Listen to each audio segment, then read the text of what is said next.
mày ba đơ là ba chỉ đa rồi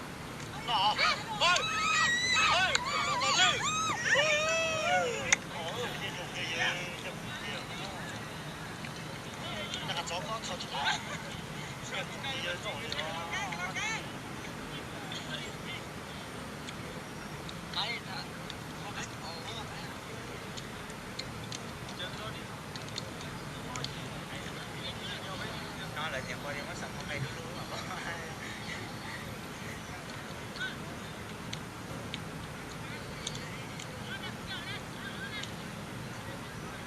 chạy cắn lên chạy cắn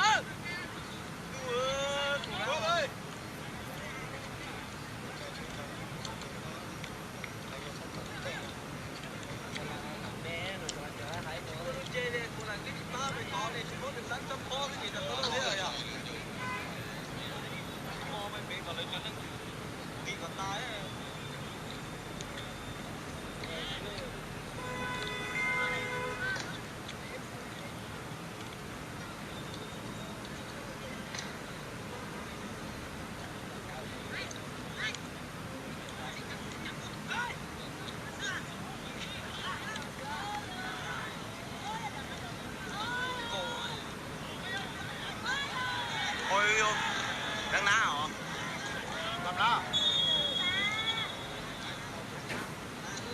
Mẹ. Nó có mắc cân. Bố lấy đi phải nhà ra.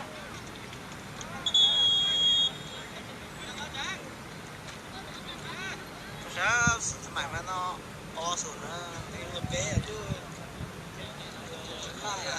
Nó trồng gì vậy? Đi đi. Đó là em tới chứ.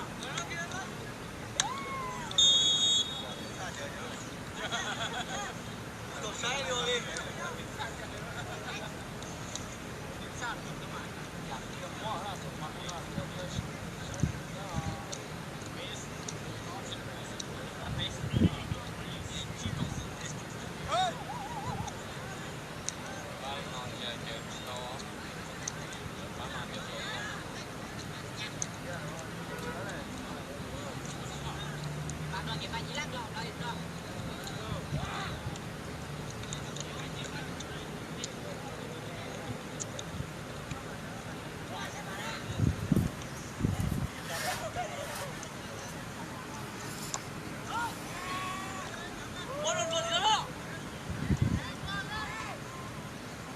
Con điểm thôi thì giờ chỉ tiếp vẫn tiếp.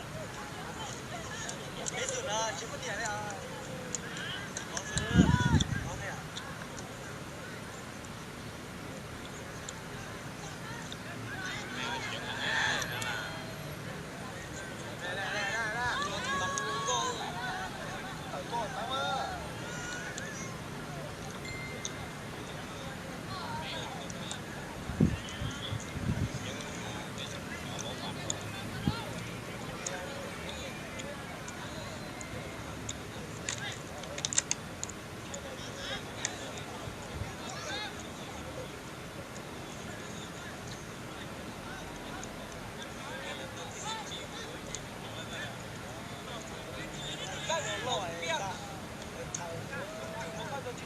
Giờ sau một cú hàng ra, cú đầu ra.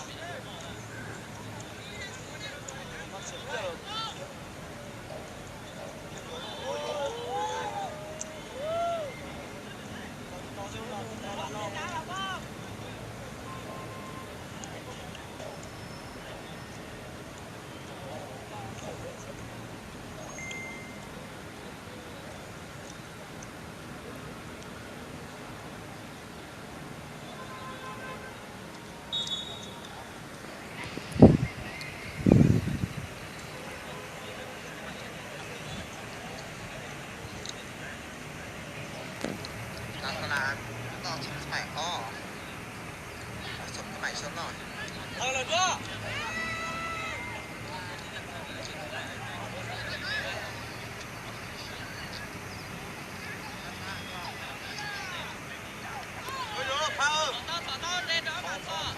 cái cái rồi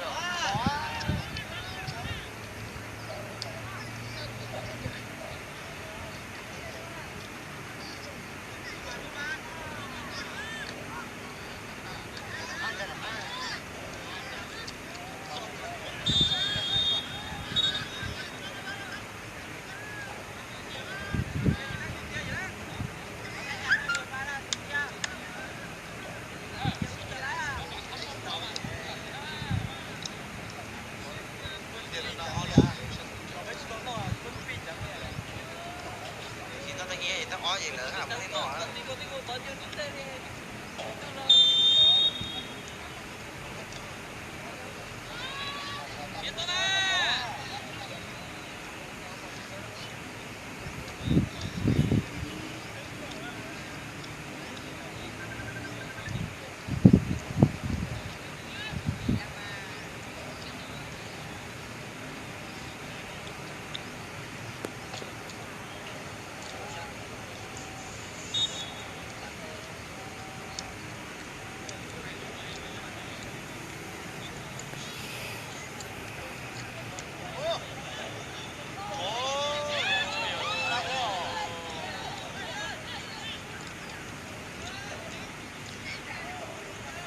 chỉ lấy lúa dùng nên chăn lỡ ấy kì sẽ là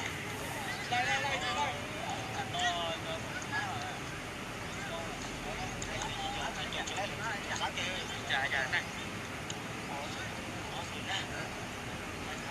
sẽ đánh không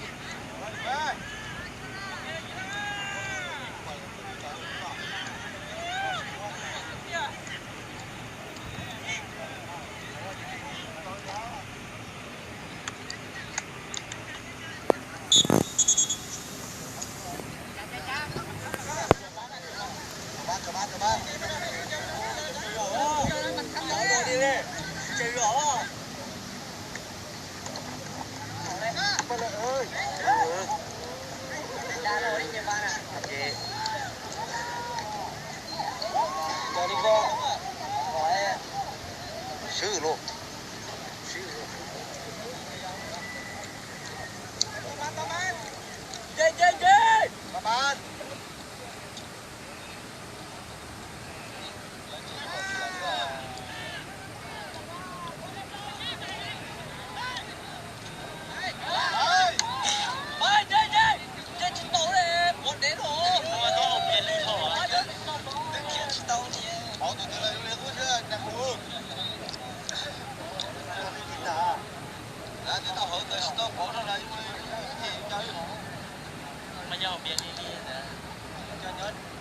bố nha, chip nha.